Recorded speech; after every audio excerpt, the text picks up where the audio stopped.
Vous allez voir quand on fera du dessin en symétrie, on aura besoin d'isoler le groupe à un certain moment. C'est pour ça que voilà, c'est intéressant à plus d'un titre de vous parler du système d'isolation.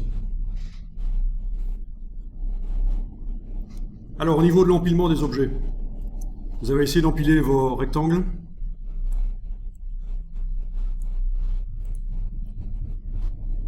L'ordre d'empilement, c'est l'ordre de création des objets, évidemment.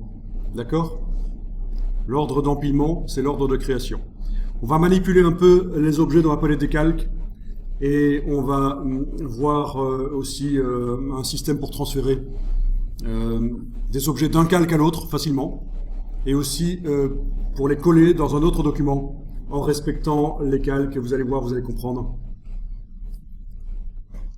Donc des choses très très intéressantes vues ici, vraiment le B à bas de Illustrator. Si vous maîtrisez ça par la suite, ce sera plus facile. Ok, alors, quand vous sélectionnez un objet, vous avez la possibilité de l'envoyer rapidement à l'arrière. Objet, disposition, arrière-plan.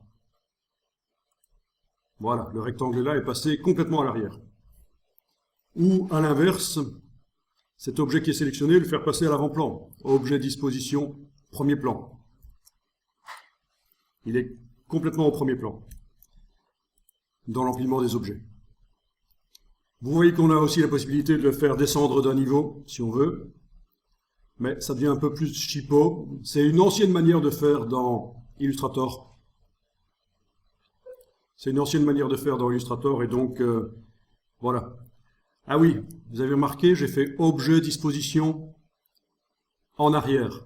On s'attendait à ce qu'il descende en dessous de ce rectangle-ci. Sauf qu'il est descendu en dessous d'une des étoiles, en fait. Les étoiles sont certainement entre les deux. On va les voir dans la palette des calques. Dans l'empilement. Oui. Vous avez vu? Si je fais passer celui-ci au premier plan, objet, disposition, premier plan, il est au premier plan. Je décide de le descendre d'un niveau, il va descendre sous l'étoile là, et on a l'impression qu'il n'est pas descendu là où il devrait. Objet, disposition, en arrière. Voilà. À nouveau, objet, disposition, en arrière. À nouveau, objet, disposition, en arrière. Et là, il va passer derrière le rectangle qui était là. Vous avez vu, il est là. Vous voyez un peu la logique, hein? C'est vraiment l'ordre de création des objets, mais attention, si vous avez créé des objets partout dans le document, voilà. Bon, moi, je vous conseille d'utiliser uniquement les fonctions premier plan et arrière-plan. N'utilisez pas en avant, en arrière. Pour faire en avant, en arrière, prenez carrément dans la palette des calques. Alors allez-y dans la palette des calques, déployez le contenu de la palette des calques. Vous prenez carrément la ligne qui concerne l'objet et vous la montez ou la descendez en fonction de ce que vous voulez faire. Ce sera beaucoup plus intuitif et facile. On n'a pas toujours pu faire ça dans Illustrator. Ça n'a pas toujours existé, la palette des calques.